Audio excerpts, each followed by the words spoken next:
Well, looks like it's officially week 9. Welcome back, everyone. We're definitely running out of weeks after we get through the next week 10.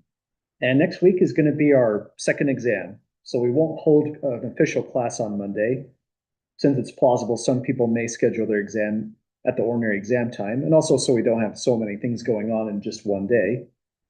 But the exam is going to cover these units in particular, ending on Unit 4D, which is what quiz number 7 is based on. And just like the other exams, the policies are exactly the same. You're welcome to have one page of notes of this size, 8.5 by 11 inches.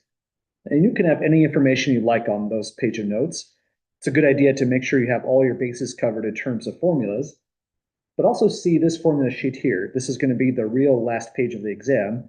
I put in just some of the financial formulas on on the problems with finding the amount after investing amount finding the amount after investing a principal P. Sorry, words aren't working well for me today. Compounding interest, as well as the financial formulas on the payment amounts. So you won't have to duplicate those formulas there. But also keep in mind that means you definitely are required to have a scientific calculator on this exam, since those financial formulas are going to require good computation. Also, just like on the other exams, there's two different versions of the sample exam problems.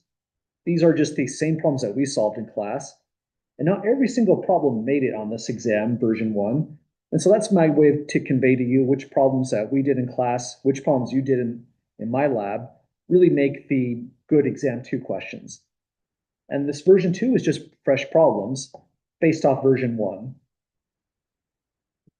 Well, any questions at all, folks, about the announcement so far? Any questions about exam 2 or otherwise?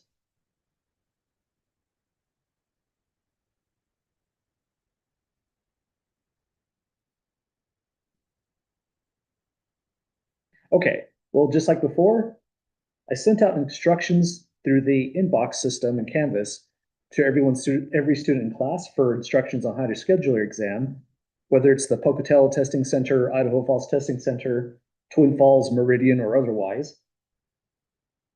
And if you have any questions on scheduling your exam, please don't hesitate to reach out. I'll be happy to help.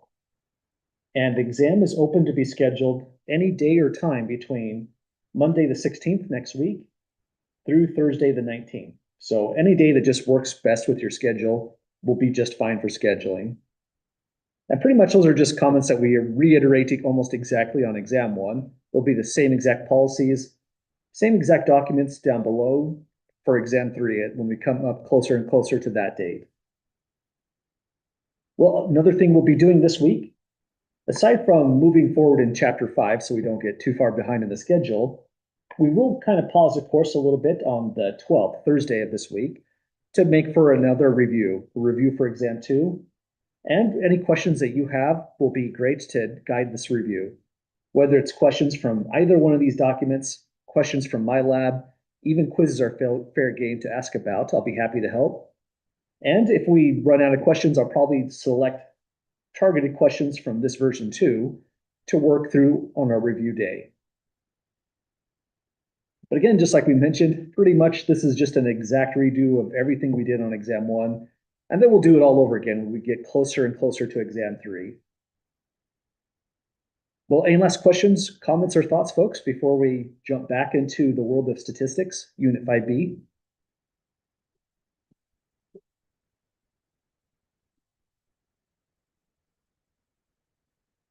Okay, well, let's jump back in.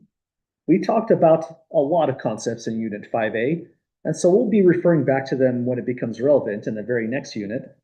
This one's a lot shorter, though, so it's not all over the map like the very first topic was, just introducing the concept of statistical reasoning. There's lots of moving parts, lots of things we have to talk about.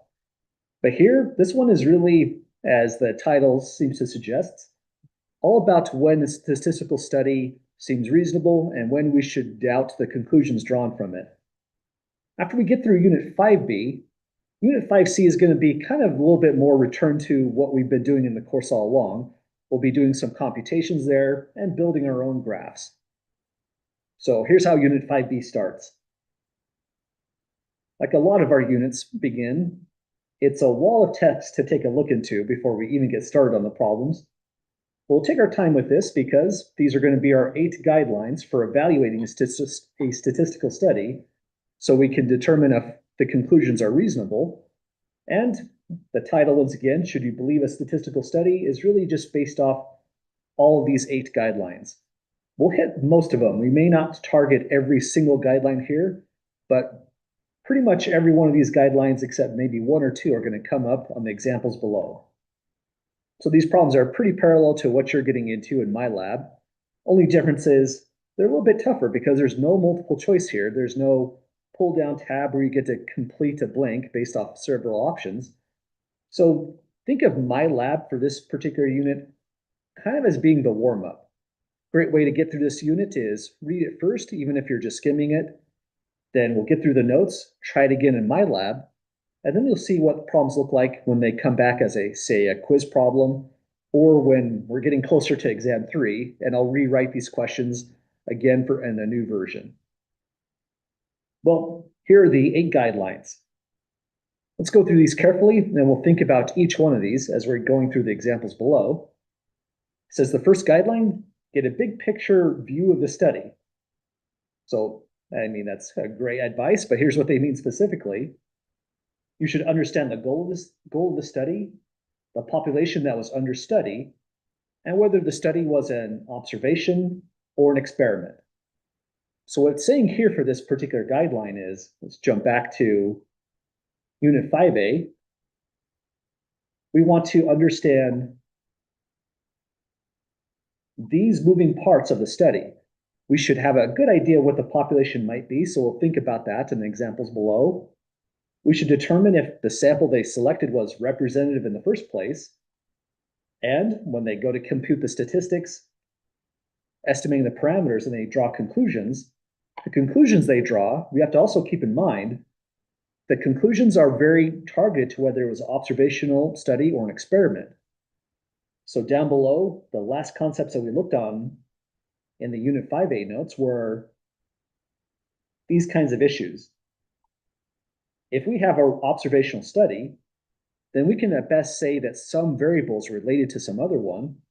And if it is experimental design, then we can make it a conclusion on cause and effect. Experimental design means there's an actual treatment group and a control group, and participants were randomly assigned to one group or another. So this was our experimental design, the one about baby scientists that like to experiment with everything. Because it was a bona fide experimental design, a conclusion of cause and effect can be given on this particular article. But we have to be mindful. Any example down below, if they mention cause and effect, we have to be critical and determine, was it an experimental design in the first place, or was it an observational study? And if it was, cause and effect would be inappropriate as a conclusion. So that's guideline 1, kind of basically reviewing a lot of what we did in Unit 5A, starting out to Chapter 5.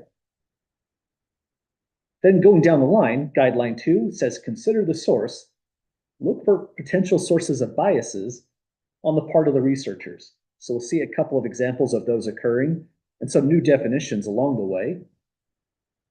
Guideline 3 says look for biases in the sample. Decide whether the sampling method was likely to produce a representative sample in the very first place. And that's going back to issues on the sampling designs. Back here, for example, if we determine that the sample was a convenient sample, basically just yelling to the wind, a survey question, then we should definitely not trust that sample. There's already bias just because of the nature of collecting the sample. A convenient sample is almost never representative of the population. And so if we see any bias whatsoever, we cannot trust that study. Well, any questions with the guidelines 1 through 3 so far?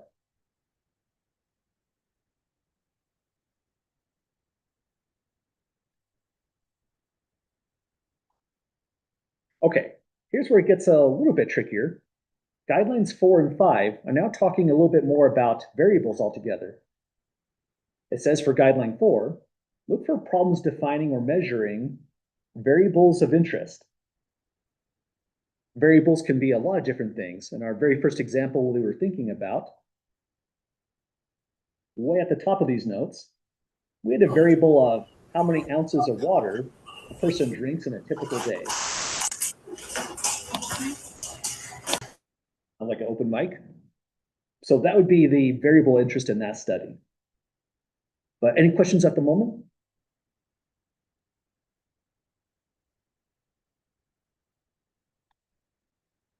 Okay, the next concept, beware of confounding variables. We'll have a definition down below when we get to the concept of where that one's going to come up. But confounding variables are anything along the line of a variable that could influence another. For example, if we were doing a study on amount of sleep someone gets in a day, there could be another confounding variable that affects the amount of sleep that they get on average, something along the lines of how much work-life stress do they have? Do they have a regular schedule, or do they have kind of an unstable routine and schedule? That alone could affect the variable of interest of how much sleep a person gets per day. So we'll look into issues of, can we define the variable well? Like the number of ounces someone drinks in a day, that could be a tricky one since people don't typically measure that out on a given day. Or confounding variables is another variable that affects the one that we actually want to study, but we may have never even thought about it in the very first place. So those are two guidelines, just really talking about variables themselves. Any questions so far with guidelines 4 or 5?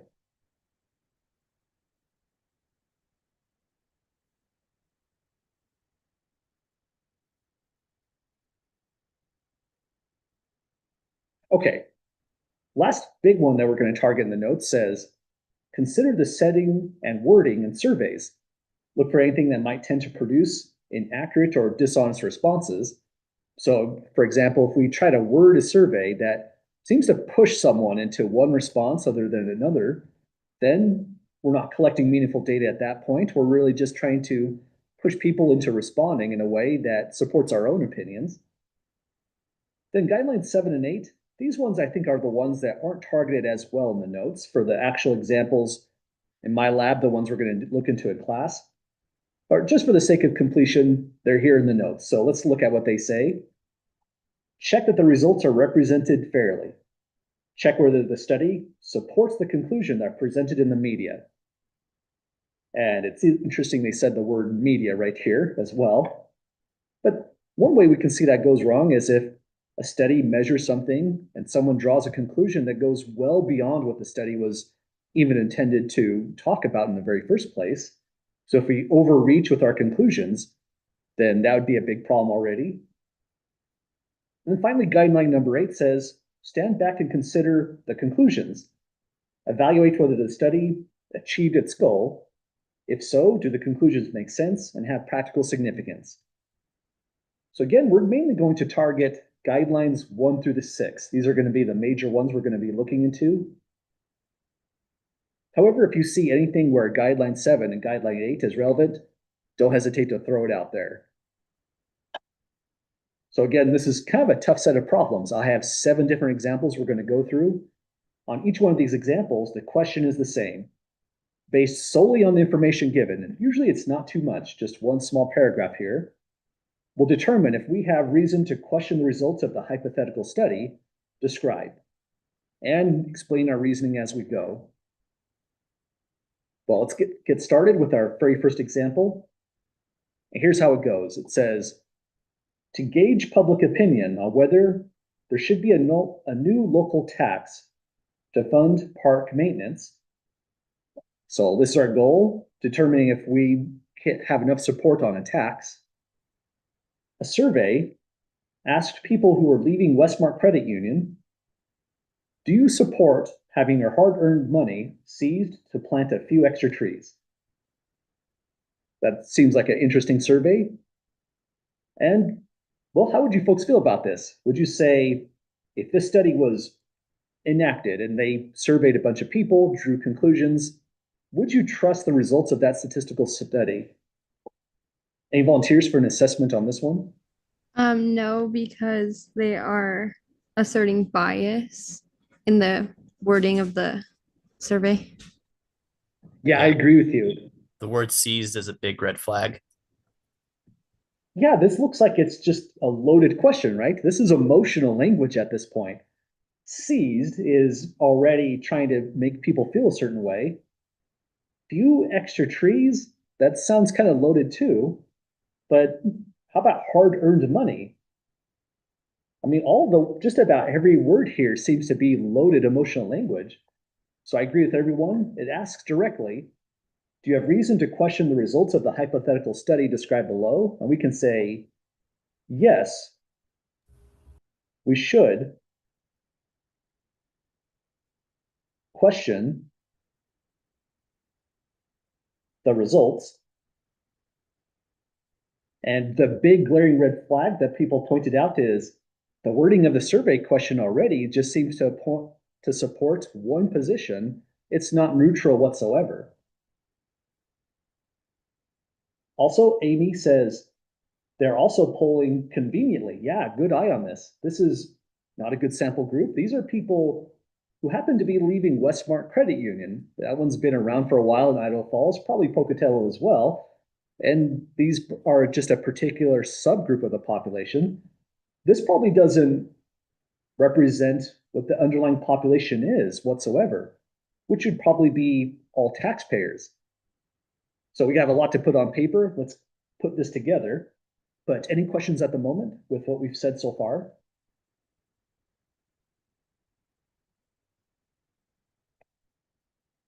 Okay, let's imagine this was a real question on exam one.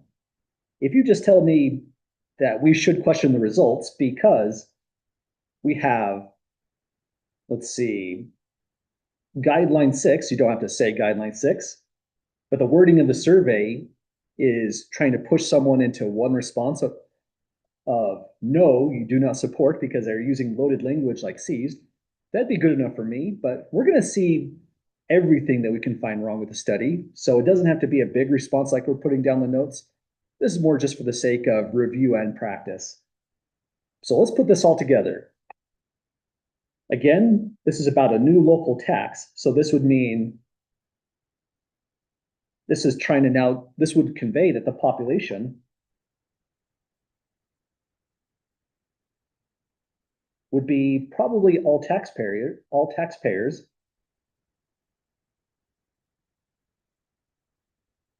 in the area, the local area. So let's start with the big problem, the survey question.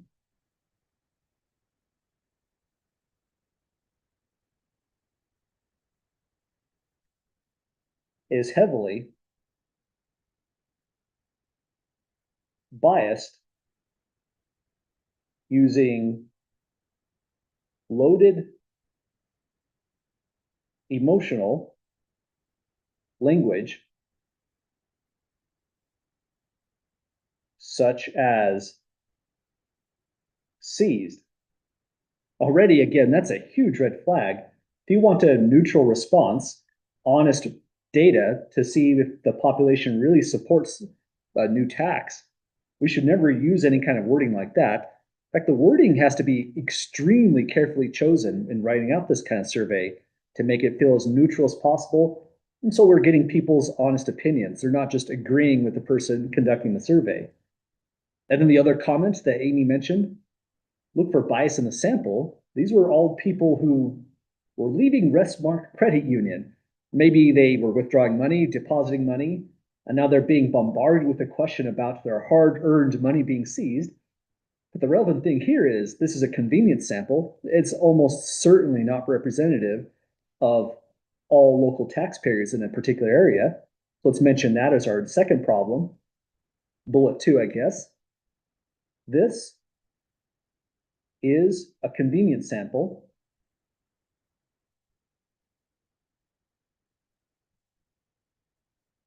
of people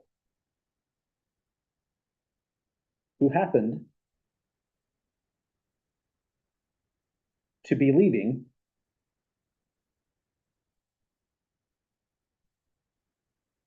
the credit union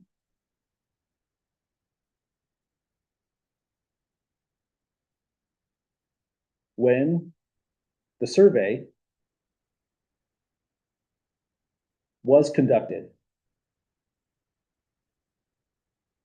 I know the sad thing about all of this so far is the person conducting this survey, this is hypothetical, but if this really happened, it's completely plausible that the person had no bad intentions whatsoever, and these were just honest mistakes they made. And that's terrible if, in the case, this actually got published, put in the news, and people started attacking this, and the person's reputation is now damaged just for making these kind of mistakes and surveying the question wrong and taking a bad non-representative sample. But any last questions, folks? Any other additional problems that you spotted looking through this one? I interpreted leaving the Westmark Credit Union as not banking with them anymore. Good point. Yeah. Yeah, would that be, I mean, that would be another issue with the sample as well too, since they're already not happy, they're having to leave their credit union. Yeah, I like that statement there. You know, if it was really that interpretation there, that would make this sample even worse, right? Because, like you're mentioning, these are some pissed off people. Maybe Westmark Credit Union did them wrong some way, somehow. They got a really bad home mortgage rate or something like that. Or maybe they were denied a home mortgage. That'd be even worse. So now they're really upset. And now they're being asked questions like these. Let's put that down as well. If by leaving,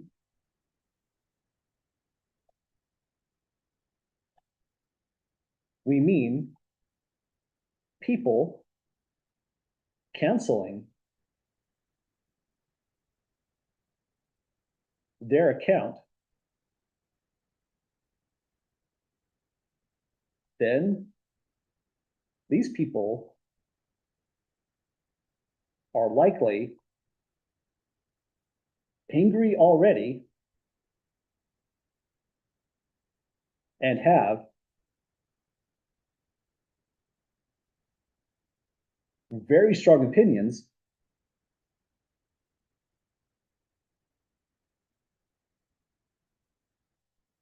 not reflective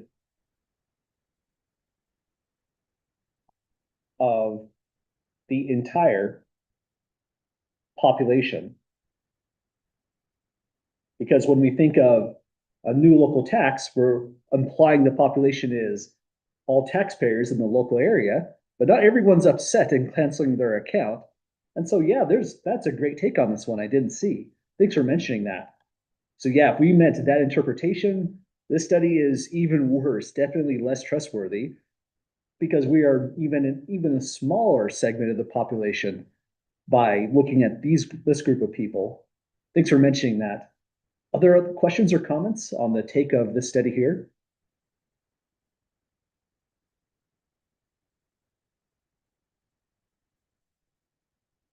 Okay, well, this is about how each one of the questions go. And again, if this was units we're looking into on exam 2, there might be just 1 or 2 examples altogether. And any one of these bullet points that you put down, that would be for full credit. But here we're studying this to the best degree possible. So we're going to mention as many things as we find just for the sake of practice. So let's do it all over again. Here's our example 2 next. This gets tricky because we don't want to scroll up and down constantly to look at those 8 different guidelines. So if you have that printed out or on a different screen, that's pretty helpful. I have it over here. Let me see if I can kind of scrunch that down a little bit. Just barely fits. Okay, so here's the guidelines. And here's our new example. Same exact question. We're just determining if it's reasonable, or excuse me, if we have reason to question the hypothetical study. And here's what's going on in this one. It says we're looking into a survey of hourly wages of grocery store clerks in Idaho. This kind of said what the population is already. All grocery store clerks in Idaho. So whether they work for Albertsons, Winco, Fred Meyer, Walmart has a grocery store as well. I think that would imply it'd be part of the sample. So we're surveying them to determine probably their average hourly wages. And this is what they did. They randomly sampled, sorry, that's a typo there. Randomly samples, no, that looks about right. 15 workers from every supermarket chain in Idaho. So someone did a big analysis and decided, or listed out every supermarket chain in existence in Idaho, and it randomly samples 15 from each and every one. Then after they did that, they have a lot of data, and they calculate that the sample mean hourly wage obtained is $15.12. So this is saying the hourly wages of all grocery store clerks in Idaho would be approximately this value. And then we would have to include the margin of error in making that estimate. But as you look at this, anyone see a reason to question this hypothetical study? Anyone see any problems according to the 8 different guidelines?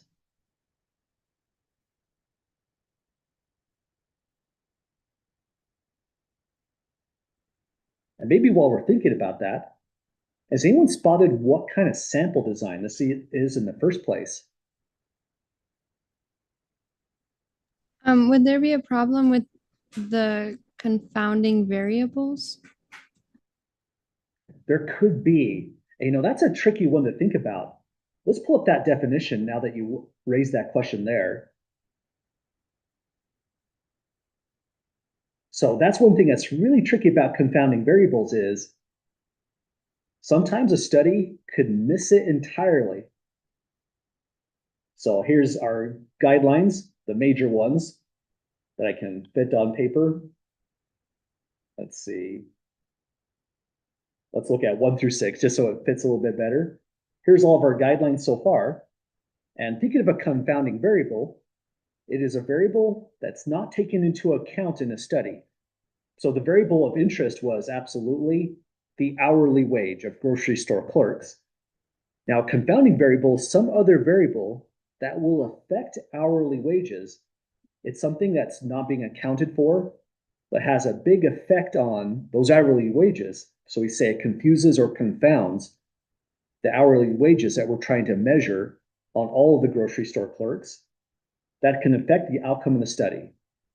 So for this study to be done well, they need to think about all confounding variables, yet none were mentioned, right? Can anyone think of a confounding variable that could affect the variable of interest, hourly wages of grocery store clerks? I had thought maybe they were clerks and like stalkers at the same time, and maybe they got a little bit of extra pay for that. They weren't exclusively just a cashier. Yeah, that could be a potential issue. So I don't know exactly how the staffing works at the various grocery stores, especially if we're talking about every possible supermarket in the state of Idaho. That's a pretty big set of different grocery stores altogether. Again, some of them might be Walmart. Some of them, if there's a super Target in Idaho, I don't know if there is. Target in some locations does have grocery. So let's mention that as a possible confounding variable. So if we find a legitimate confounding variable, that is reason to question the results. So we'll say here, yes, there is a reason to question the results. It looks like they try to do everything right, but based on what we're seeing here, here's a possible confounding variable. There is a possible confounding variable. Now, if they did the study right, maybe they can work around that. But the issue you were mentioning is some store clerks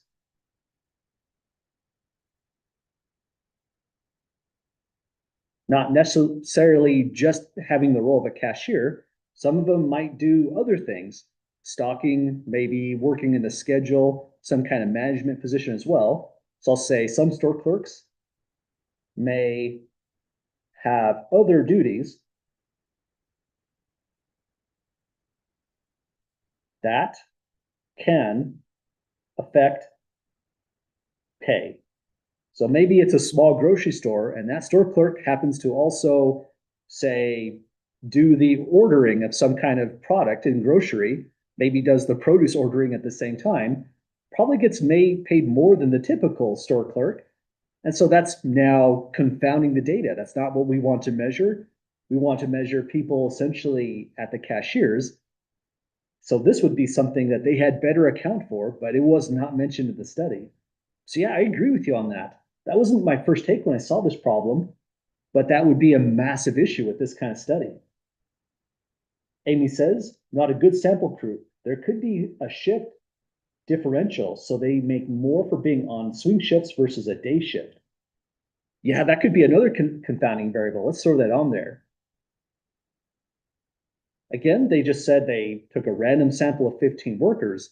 So now if that random sample was done right, it should also include people on different shifts, but the sample size 15 isn't very large. There's probably not a lot of graveyard workers. So if there's no guarantee that we're going to get graveyard workers pulled in, then this average wage is probably lower than it should be. So let me put in there is a possible confounding variable on swing shift versus day shift workers that affects pay. And Amy says, not a good sample group. Well, it's not bad in the sense that they do have a random sample. So that would be good in that sense. But that was And- previous question, not this one. Oh, sorry about that. Yeah, my bad on there.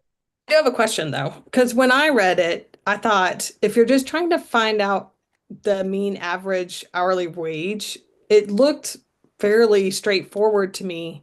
I didn't think, I thought, I see what people say about the confounding stuff, but I also feel like that makes it kind of a very well-rounded survey. So would I it, agree.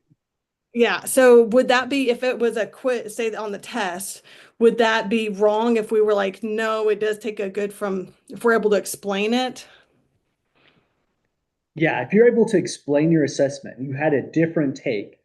We said yes here because some people have great comments on potential confounding variable source. But if you didn't say that and you said, no, it looks like the sample is done right.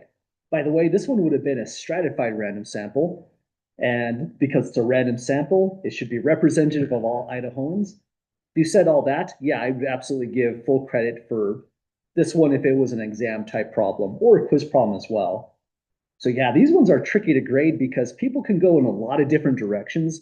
But if you justify why you said either yes, we have reason to doubt the study, or you said no, looks like the study was well designed, as long as you justify that, then you're doing great. You'd get full credit. Other questions or comments so far?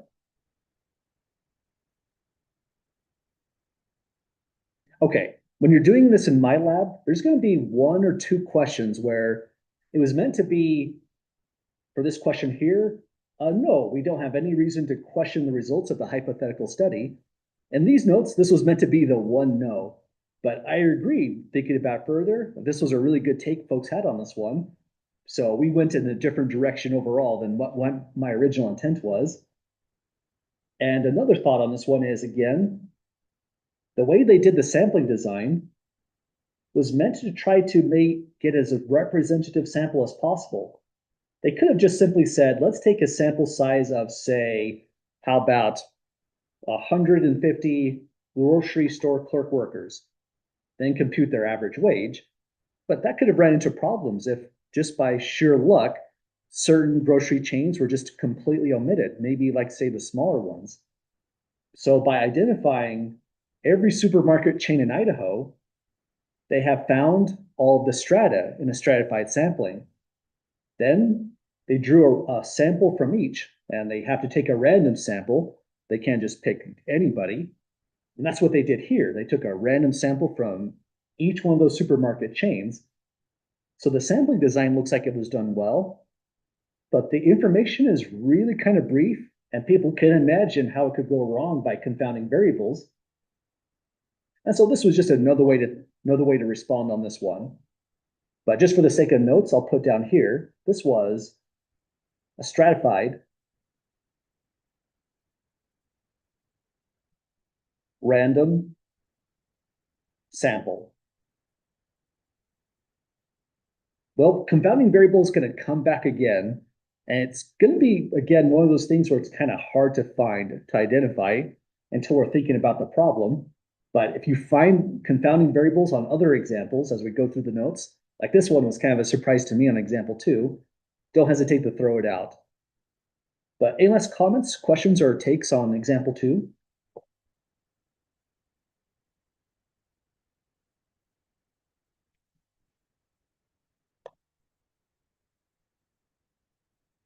Okay, well, let's try this out again. Here's our example 3. And it comes with some definitions. So these I just didn't want to put on the top of the notes, so we weren't scrolling up and down a whole bunch. So putting the definitions right here kind of is a bit of a giveaway that probably one or the other, or maybe both, is relevant, but we'll discuss how it becomes relevant.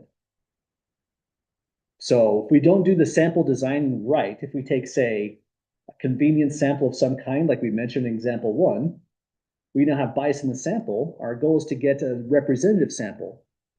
Here's a couple ways this could occur.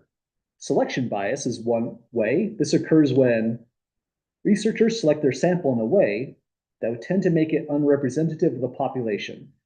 That it gives, for a quick example. For example, a pre-election poll that surveys only registered Republicans has selection bias because it only includes only includes registered Republicans, meaning it's unlikely to be reflective of the opinions of all voters. So that was our author's quick example on selection bias. And participation bias is also a pretty major one. A participation bias can occur in a study when other people get to choose whether to participate or not. If they have to do something extra to be a participant in the study, they have to take action, if they have to fill out a survey, if they have to call in a number, we probably have participation bias occurring almost as a guarantee. And one reason this is an issue is people's time is valuable and important. And if you have to do something extra to be inside of a study, then those who feel more strongly about a survey issue are absolutely going to be more likely to participate. And so we call that participation bias. So survey polls in which people choose whether to participate are often called self-selected, or this could also be called voluntary response bias as well. So with those 2 new pieces of terminology on paper, same question, we want to know if you have any reason to question the results of this hypothetical study. And here's how this study is conducted. A local sports radio host, and already that's a problem, right? That's going to now say you are listening to the radio. A lot of people are possibly just listening to things on their phone. But here you dialed into either an AM or FM radio station. AM stations are being taken out of cars as we speak. But a local sports radio host asks listeners to call into the station and state whether they support or oppose the city using taxpayer money to build a new baseball stadium. So probably we can see a lot of things wrong with this. Any volunteers for the first red flag? Yeah, definitely. This was basically textbook participation bias, like Amy said, right out of the gate. So we'll say, yes, we should question the results. So right out of the gate, to be a part of this study, you have to call into the station and say whether you support or oppose the city using taxpayer money to build a new baseball stadium. So since participants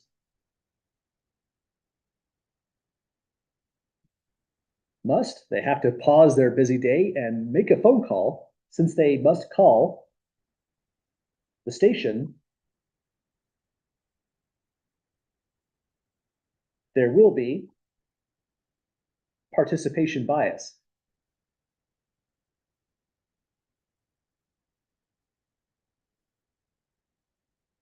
It gets even worse. There's a lot more going wrong with this. Amy says also, not all voters are sports fans. Not a good sample group. Yeah, absolutely.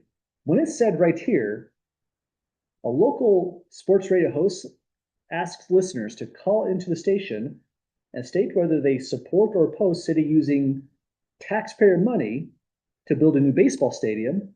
Just like on I think this was example one, the moment we're talking about taxpayer money, there's an implied population. The population is all taxpayers in the local area.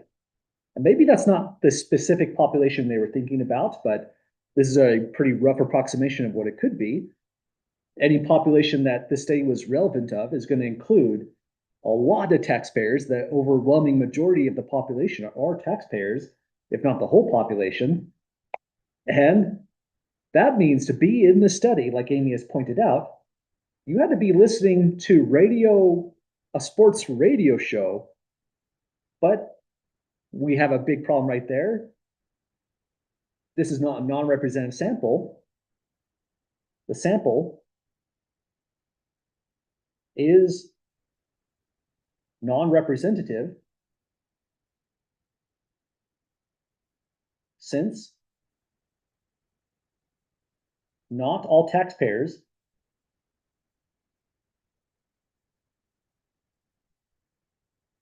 are sport fans. And like Zach points out, the sample group includes the people listening to that radio station. So even if they are sports fans, they might be watching ESPN or something else on the TV. They had to be specifically tuning into that radio station. Maybe that's in the car, Sirius XM, for example. But this is an even worse deal when you take into account Zach's comment. Moreover, not all sport fans are necessarily listening to the radio or listen to that radio show at all. And even if they are a fan of that radio show, you had to be listening right when they broadcasted this poll to even have a chance of being included. And then you had to do something. You had to make a phone call. So you probably had a strong opinion in the very first place to be included into that sample. So lots of things going wrong. We have participation bias, but we also have selection bias. This is selection bias because really that's a new definition, selection bias, but we've seen this kind of sample before. This is no different than, let me dismiss the update, the convenience sample where someone just yells out to the wind, hey, do you support the death penalty? That's no different than on the radio station asking your listeners, do you support or oppose taxpayer money to build a new baseball stadium? It's a convenience sample. And all we've done here is just made this more biased. Even though this is a specifically convenience sample, selection bias can happen in a lot of different ways. Let's throw this on here as well. This is also a convenience sample. There's probably other things wrong with this, that other takes that folks have so far. But any questions, comments, or additional thoughts about this study? Would taxpayer money be considered emotional language, or would it just be like a fact of the survey? I would say it is because, oftentimes when people are trying to say oppose something They sometimes try to emotionally talk about money. Hard-earned taxpayer money would have been way worse if they mentioned it there. But they could have said this differently. Should the city support this building this new baseball stadium? The fact that they include taxpayer money, I agree. That could absolutely start to include loaded language. So let's include that as well. Again, they could have absolutely done way worse by saying hard-earned taxpayer money is already now a huge red flag. But taxpayer money already on its own, this could be loaded language. So let's say here, the survey question,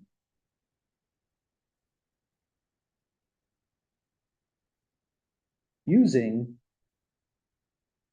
the wording of taxpayer money can be considered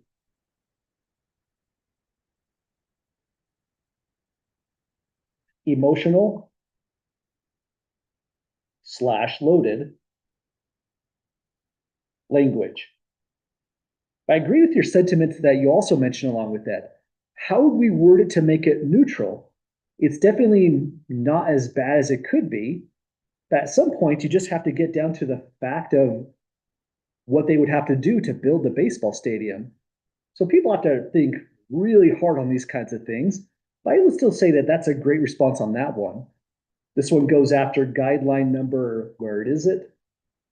6. Consider the setting and wording in surveys.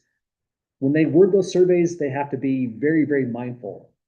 So how would they do better? Let's think about that.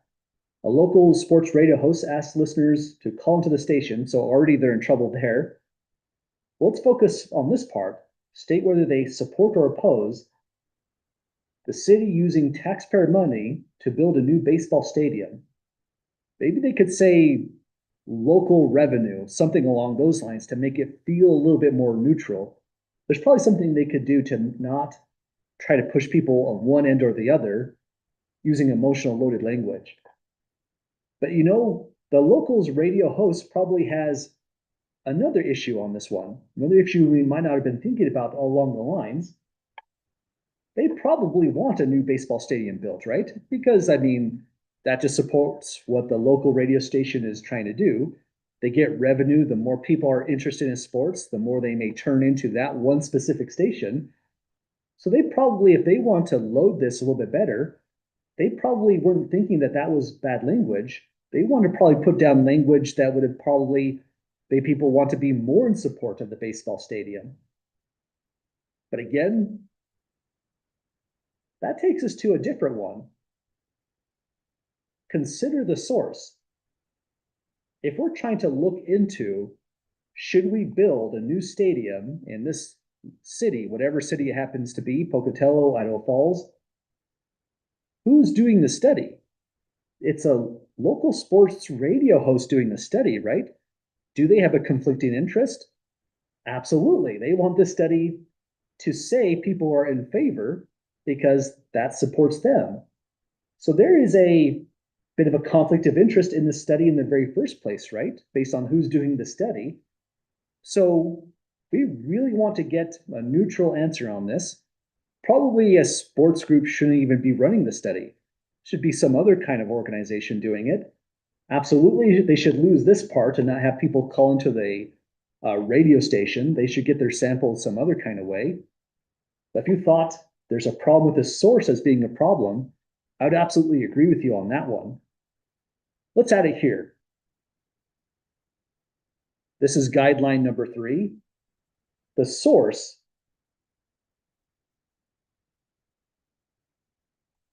is a sports radio station. They want a new stadium, right? They want a certain outcome. And so they have a conflict of interest for the study. let me hide that part a little bit further. For the study,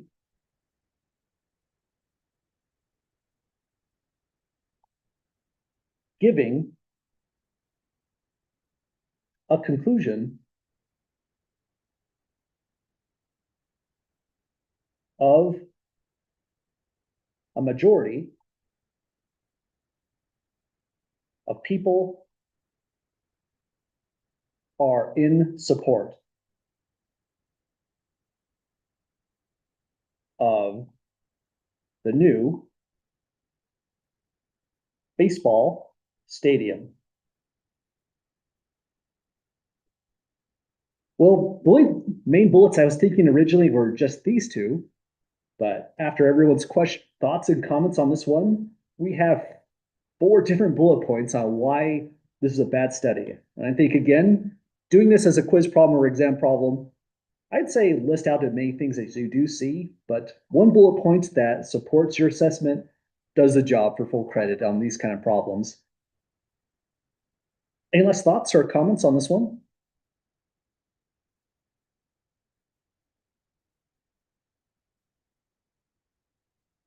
Okay, well, thank you for your careful analysis on these so far. Again, when I wrote these problems originally, I had a certain idea how they would go, but I'm really surprised with all the responses and careful analysis, the different takes everyone has on these. It's been kind of fun to see just how bad these studies can have gone, depending on how we look at the question. So that makes these problems slightly subjective. Again, there's no strict right or wrong answers when these are being graded. Whatever answer you supply, as long as you support it with correct information, would get full credit on these kind of problems. So we've already talked about confounding variables. And now we're going back to guideline number, let's see, 4, both 4 and 5. Guideline number 4 was about look for problems in defining or measuring the variable in interest. And guideline number 5, let's keep an eye out for pretty much every example in the notes here. Beware of confounding variables. If the study neglected potential confounding variables, results may no longer be valid. And same question as before, based on the information given, do we have reason to question the results of this hypothetical study? This one says, researchers designed 5 survey questions. And we don't get to see the questions, so if we give them the benefit of the doubt, maybe they're written really well. There's no apparent biases in them. But they designed 5 survey questions to determine whether Canadian citizens are more polite than Sri Lanka citizens. That's really random, right? Comparing Canada against Sri Lanka, wondering if one group of citizens are more polite than others. The question about this one is, what is the variable? In the last example, it was really just a yes or no. The variable was, are you in support of building a local baseball stadium? Responses being yes or no. But this one is politeness. And I think it would be really hard to tell yourself, how do you define politeness? So that means this one has a really major issue. A variable is any item or quantity that can take on different values, like yes or no in a survey of support for a stadium. Variable of interest are the major items or quantities, like the hourly wages for the grocery store clerks that the study seeks to measure. But this one, the variable is politeness. So what would you all feel about this one? Would you say you have a reason to question the study, or would you say no to questioning the study? Any volunteers for any takes on this one? I think maybe if we knew the 5 survey questions, and then yeah, there's not really a clear definition of what politeness is. Yeah, and we don't even know the question. So I mean, those questions could all be terrible, right? Or maybe those questions made perfect sense if you're Canadian. Maybe a Canadian wrote them. But then we're moving over to Sri Lanka, and the variable of interest is, politeness. That's really alarming, right? If you're trying to measure something that is very abstract and completely culturally subjective, like politeness, one thing that a Canadian might do in polite society may not make sense to one thing a Sri Lankan might do in polite society. It's completely dependent upon culture, right? And we have two different, very different cultures we're comparing against with just 5 questions. Even if they're the world's best questions, that doesn't seem like a lot in my opinion. So Zach is saying, I'd be questioning for sure. The thing they're trying to measure is too vague. Yeah, I agree. Politeness is probably going to take like 100 questions to determine if this individual is polite or not. Echo says there's definitely a language barrier as well. Yeah, absolutely. I mean, if you translate politeness from one language to the other, you might have connotated something differently already just on the language. So there's like a million problems going wrong with this, and they haven't even said how they're selecting the sample. But let's say to start off, yes, absolutely, there is reasons to question this study.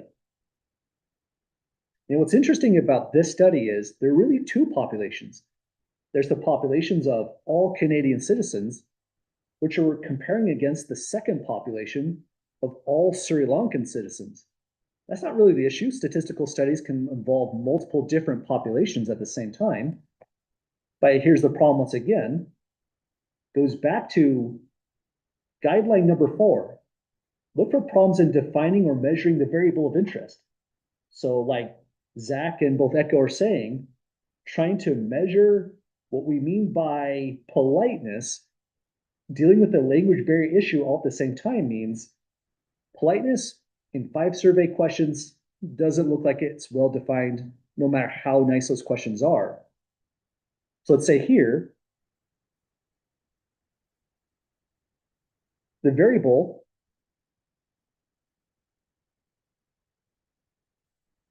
of interest is politeness. This is a variable that is extremely culturally subjective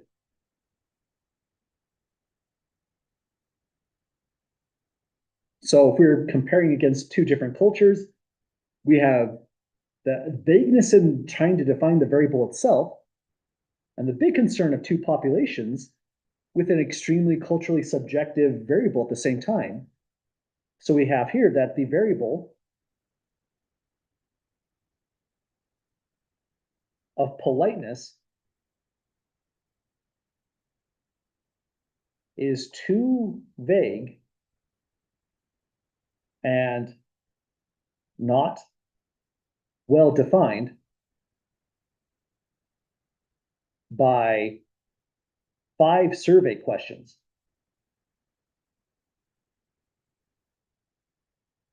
Is this study impossible to do? Absolutely not, but it's going to be a gargantuan study because Canada is a big place. There's English speakers, there's French speakers. You can't just say, take a random sample of Canadians without ensuring it's completely representative of all the different subcultures in Canada itself. Same kind of issue with Sri Lanka. And after you've done that, change from 5 survey questions to maybe like 100 survey questions. You're going to take up everyone in the sample a long time to assess a lot of different questions, probably informed by psychologists and so on how they're measuring politeness. But after you've done maybe 100 different survey questions for every Canadian citizen in your sample over here, you need to now consult with actual Sri Lankans, experts in psychology as a Sri Lankan citizen themselves, a whole nother set of 100 different questions to target their culture. Once you've done all that work, maybe you can come up with some reliable conclusions. But again, this is one of those studies that's going to take a whole lot of money. It might take years to even design the study before you take the sample into account. And it'll probably take a long time to compile all the results, make sure there were no other biases or confounding variables entering into the problem by consulting experts in psychology for both Canada and Sri Lanka to finally come up with an answer to this question. And we have to also ask, why are we doing a question like this one? What is the motivation behind it in the very first place? It seems like just a strange thought in the first place, trying to say one group of citizens are better than others in terms of politeness. What is the purpose of even doing the study? There's a whole bunch of red flags on this one already. But absolutely, this is the major bullet point. The variable doesn't even make sense with 5 survey questions in the first place. It's too vague on what they're even trying to discuss. Well, those are my major takes. The big one is on paper here on this kind of problem. Other questions or comments or thoughts about this so far?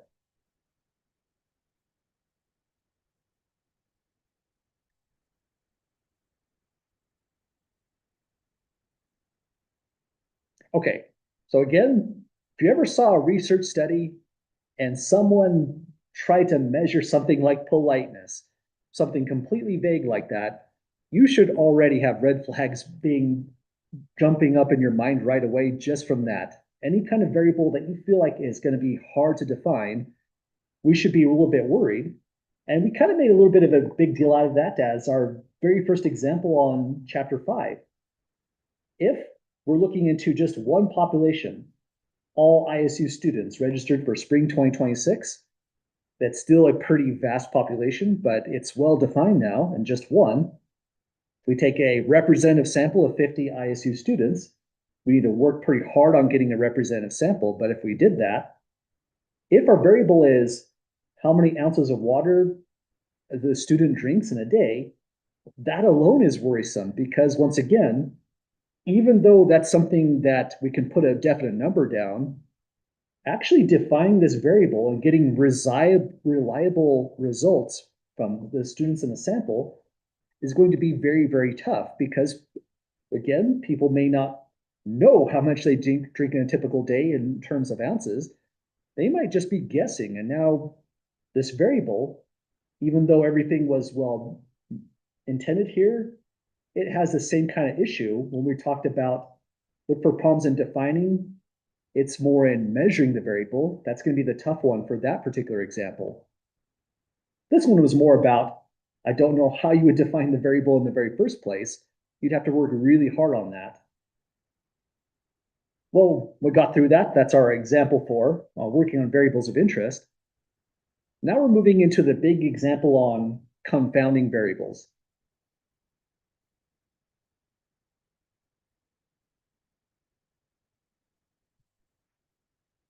So looping back on this variable, I'm glad that this one came up on the earlier examples as well. A confounding variable is a variable that's not taken into an account in a study. It's not the variable of interest in the very first place, but it affects, confuses, or confounds the outcome of the study. So confounding variable is not the thing you want to measure. It's not the variable of interest, number of ounces of water per day or level of politeness of a particular society, but that variable will affect that variable of interest. It says here, in many cases, the designers of a study may not be even aware that a confounding variable exists. Even if they've spent months, possibly years defining a study before they go to collect a sample, people sometimes miss confounding variables and they only think about them after the fact, after the study's published, conclusions are made. Someone might point out, what about this confounding variable that affects what you were trying to measure in the first place? And that's what our example 5 is all about. It says we are looking into a time management seminar. So that's kind of interesting. That's a particular context. in this time management seminar, sounds like something you probably would have to pay money to attend. This seminar presents a study showing that adults who eat breakfast at the exact same time every morning report much lower overall life stress than those who eat at irregular times. So this is a time management seminar, and that makes sense. They're trying to tell you how to manage your time on, first of all, when to eat your breakfast. They're saying overall much lower overall life stress than those who eat breakfast irregular times or maybe skip breakfast and so on. The seminar concludes that the physical act of eating at a precise time must be responsible for chemically reducing stress hormones. That's a heck of a conclusion, right? I mean, we would probably have a really major red flag right there because that's a humongous conclusion they're making altogether. There's possibly lots of things we can come up with, but there's also a confounding variable. Has anyone spotted what the confounding variable would be in this problem? Amy says what they eat for breakfast, who they eat breakfast with, as well as where they eat the breakfast can all have a potential effect on the results of lower overall life stress. The major thing they're measuring is stress itself through stress hormones. And they're unaccounted for in the study. These are the confounding variables. Yeah, I would agree absolutely with that. So we'll say yes. We can question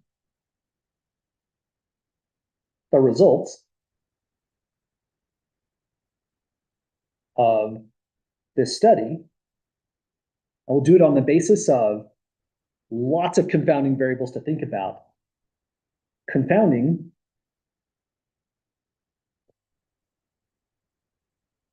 variables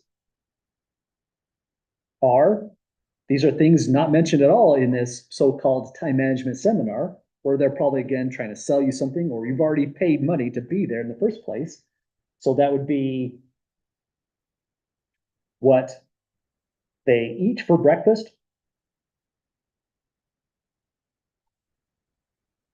so for example, if I had just a really small bowl of Rice Krispies with hardly any milk that's slightly expired, I'm probably really stressed out because it sounds like it's going to be a little bit before I get paid to afford a real breakfast. So that's a confounding variable, what we're eating or what we're not eating, for example, where they eat,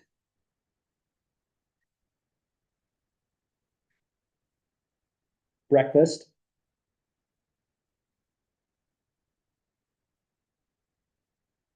oh, and I missed who they eat breakfast with. And that's a great question as well. This goes back to guideline number 4 that Echo mentioned. How in the world are they defining this? They're talking about stress hormones, but that's plural. There's a lot of stress hormones. Some of them are a big deal. Some of them might not be as a big factor in overall actual life stress in practice. So there's problems there as well. And there's going to be many more. Let's come back to this problem. There's more confounding variables. There's issues of defining the variable, like Echo mentioned as well. So we'll come back to this when we are back on Wednesday's class.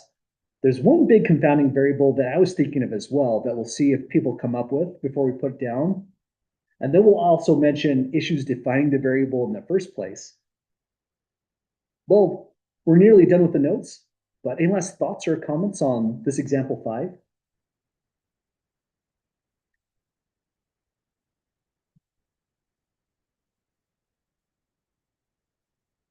Okay, well, have a great night, folks. We'll come back to this one, look into finalizing this one. There's so much more to say about example 5. Looks like a lot is really going wrong with it. Then just a couple more studies we're going to go through, a really short one, and then a little bit longer one, something about an oil industry lobbyist group, another one about dentists visiting a random sample of middle schoolers. So we'll see exactly what could go wrong with those studies as well. But have a great night, folks. Thanks for all your careful analysis, thoughts, and suggestions on these problems. Again, it's kind of fun to see just what everyone else's takes are on these. It was pretty surprising just how bad these problems can really be when you pick them apart. But have a great night. We'll be back to it on Wednesday.